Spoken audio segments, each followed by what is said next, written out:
Hello everyone, welcome back to the design of machine element tutorial.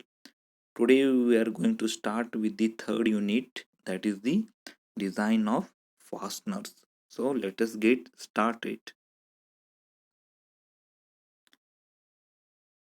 Now this is how the fasteners looks like. Okay, so that you can get the clear idea what exactly the fasteners are. For example, the simple nut and bolt assembly is the example of the fastener. In today's lecture, we will discuss about the introduction to the fastener.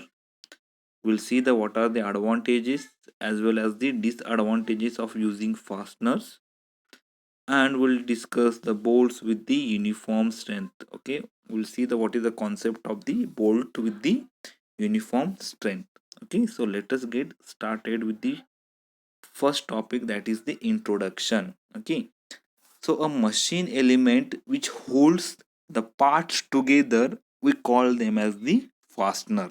Okay, the bolts and the nuts are known as the fasteners which holds the parts together, and the process of joining these parts together, we call them as the fastening. Okay, in the fasteners also there are two types. One is the temporary fastener and another one is permanent fastener. The nut and bolt assembly, it comes under the temporary fastener. The reason is, if you want to separate the two elements, we can very easily separate without damaging the part. Whereas in case of the permanent joint, this flexibility is not there. That means if you want to separate, then the parts will get damaged. For example, welded joint, riveted joint, these are the examples of the permanent fastener. Okay, now most of the fastener, they are having the threads on them. Okay, and a screw thread is formed by the cutting the continuous helical groove on the cylindrical surface. Okay, that is what I have mentioned here. Okay, if only single helical groove is there, then it is called as the single start, or sorry, single threaded or a single start thread. Okay, if a groove is cut into the space between the groove of the first, then it is called as the second or double start thread. Okay, now the screw joints are formed by the bolt and the nut, which are basically used for the joining the or the fastening the parts, or adjusting or assembly or the inspection of the parts. Next we'll move to the, let us see what are the advantages and what are the disadvantages of using the fastener. Okay, so let us go for the advantages first. See, these are very convenient to assemble and the disassemble. We can assemble it, even we can disassemble it without the damaging the parts. That is a very good advantage of the using the fasteners. Next, they are reliable in operation. Okay, next, screw joints are adopted in a various operating condition. Okay, in various operating condition we can use them very effectively. Next, they are cheaper. Okay, even we have to see the from the economical point of view, and if you see it, we can find that they are cheaper, so we can very easily use it. Disadvantage, when it comes to the disadvantage, the main disadvantage of the using the fasteners are they are subjected to very high stresses at the thread region. Okay, so if we can overcome this, then it is very effective for using the fastener in our the operation of making the different parts. Correct.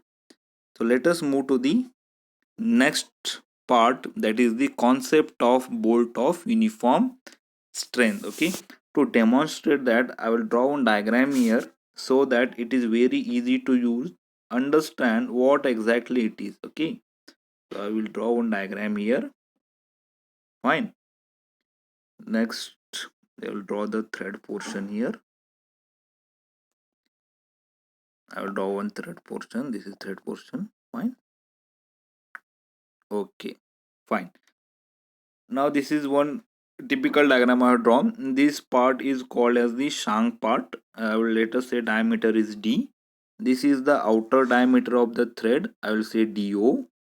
And this diameter we call it as a core diameter, or that is the DC. Okay. So what the concept says is, see, when you see this area, that is area of the shank, this is the uniform. Okay, that means even the stress will be distributed the uniformly in this area. But when comes to this part, the area is smaller here, so that indicates that the stress will be, or stress intensity will be more at this region, that is this core region. Why? Because area is less, and we know that sigma equal to P by A. Okay, if the area is less, then obviously the stress will be more, and that is the reason why the bolts which are usually fail at this core region. Now question is how to overcome this.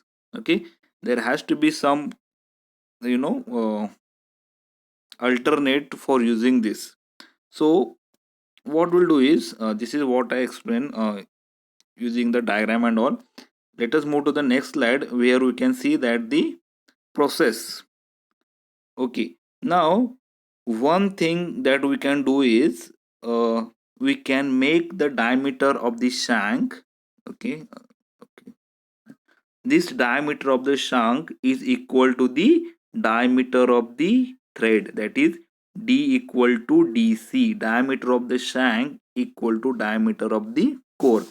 When we make it, it indicates is whatever stress come, that will be distributed evenly in the shank region as well as the thread region. And this is why we call it as a uniform strength, a bolt of the uniform strength. We can also drill the hole.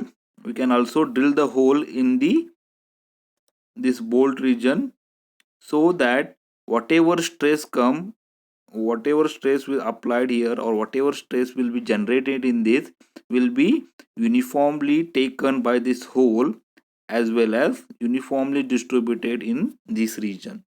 This is what the concept of the bolt of uniform strength. Okay, see, in short, the name itself is indicate that we are having the bolt, then there should be of the uniform strength. If not, we have to make some arrangement so that they will exhibit the uniform strength throughout the part. Okay, I hope this concept is clear, and we'll meet in the next lecture. Okay, thank you.